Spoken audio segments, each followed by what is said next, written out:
And ito naman guys, yung swerte sa pera, yan talaga, prosperity talaga ito, mga kapiksino, puro bilog guys, no? Maganda yung energy nyo pagdating sa money talaga guys. So ito, prosperous na, swerte pa guys, no? Pag sinabing prosperous, masagana, mabiyaya, blessed, pinagpapala, and talagang swerte. This is the energy of good luck, good fortune, swerte. So parang ito guys, parang sinasabi dito na selyado yung swerte mo, selyado yung pagpapala mo, ibig sabihin sa'yo yan, no? Nakakontrata na yan sa'yo, inaantay na lang na i-claim mo, no?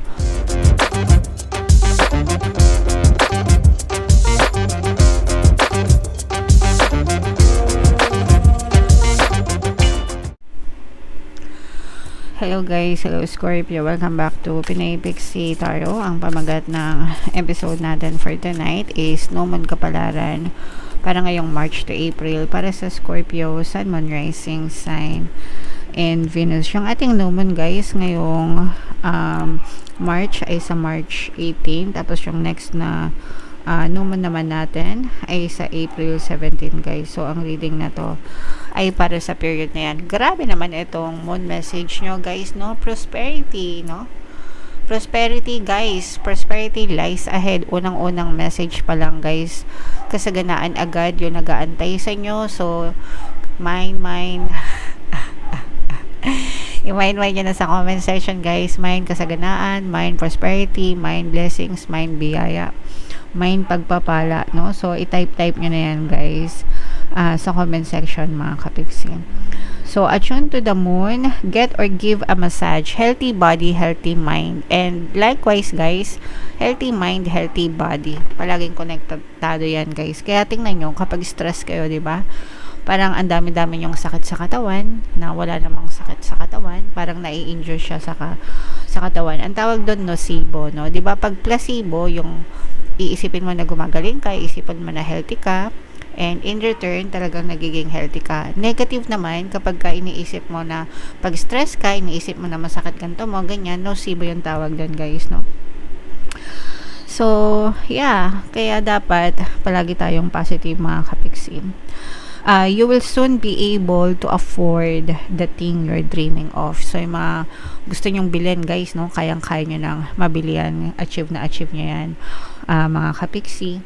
Getting clear on what you value most will help you find peace.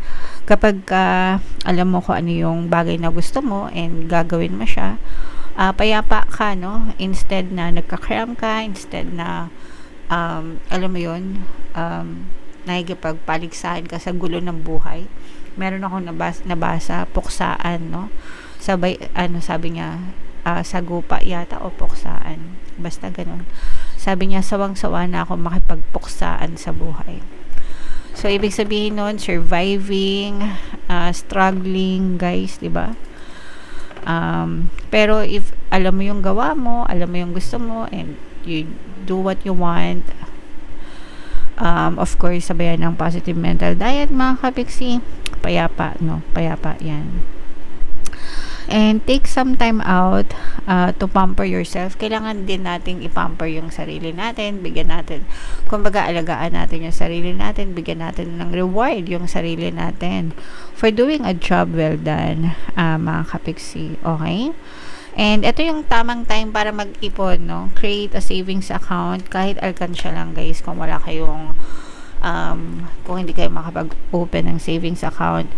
Pwede yung envelope system, wallet system, ganyan.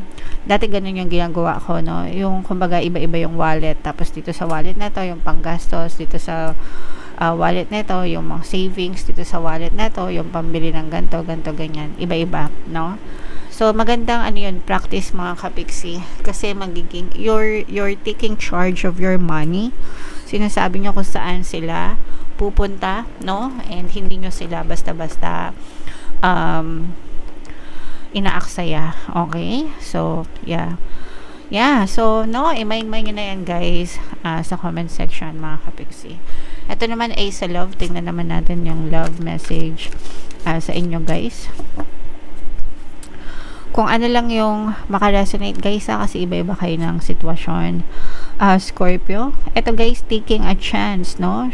Kumbaga, sumusugal sa pag-ibig, mga kapiksi. sugal naman talaga yung pag-ibig guys, kasi it's a stranger na pinapapasok mo sa buhay mo, hindi mo kilala, 'di ba? Tapos yeah, you're making them part of your life, and sugal na yun. So yeah, pero dapat ipagdasal nyo mga kapiksi, no, para dun kayo mapunta sa tamang tao, mga kapiksi, and tamang relasyon din yung may experience nyo, kasi deserve nyo yung the best sa buhay nyo, sa love life nyo mga kapiksi.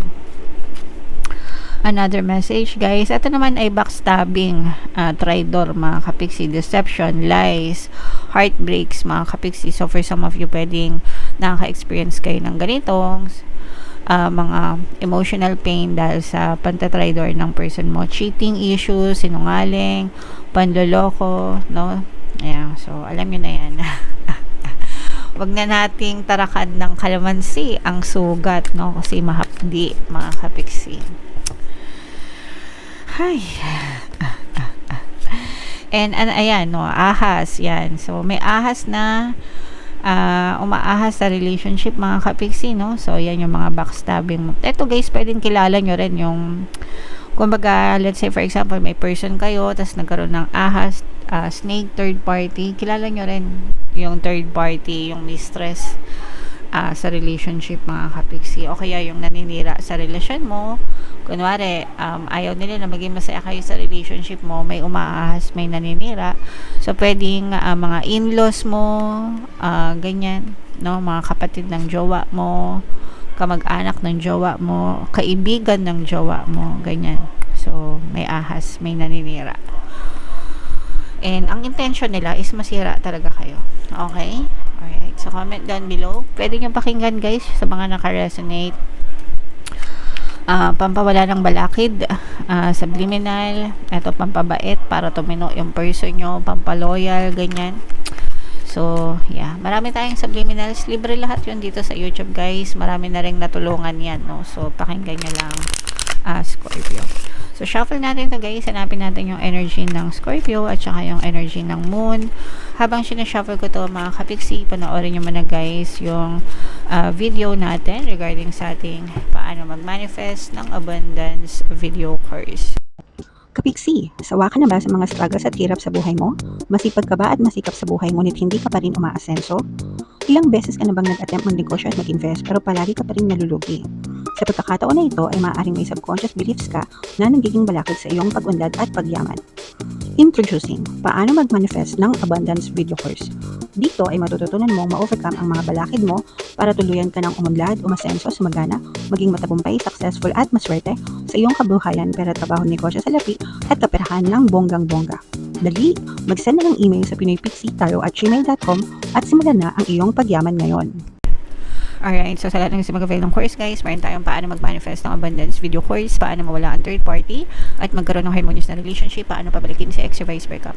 Sa mga interesado guys, mag-send lang kayo ng email sa pinoypixitaro@gmail.com. And sa mga naghahanap ng pampaswerte guys, mayroon tayong money shaker jars at saka mga bracelets guys. So ito yung ating WhatsApp number na sa screen. I-chat nyo lang ako dyan guys, lalagay ko din sa comment at sa description. So mag-avail lang kayo guys ng money shaker jars. Sobrang dami ng success dyan guys. So grabe naman sa ganda to mga kapiksi. Meron dito presence ng earth signs, Capricorn, Taurus, Virgo, air sign, Aquarius, Gemini, Libra. So for some of you guys, maaring may ganyang element kayo sa inyong natal chart, or you may be dealing with other signs na may ganyan sa kanilang natal chart.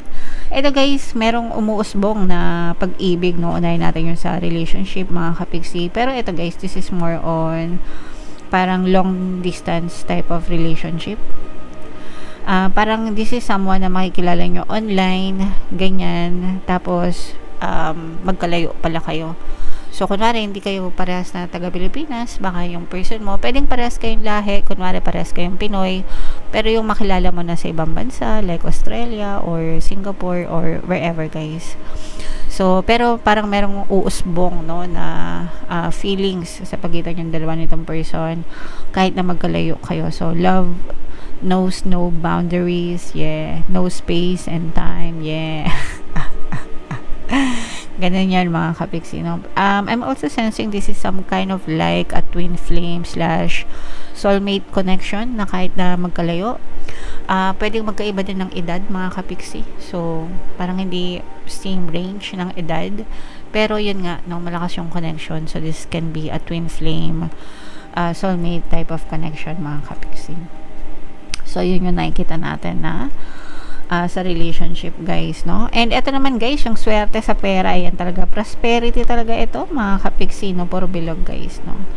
Maganda yung energy nyo pagdating sa money talaga, guys. So, ito, prosperous na, swerte pa, guys, no? Pag sinabing prosperous, masagana, mabiyaya, blessed, pinagpapala, and talagang swerte. This is the energy of good luck, good fortune, swerte.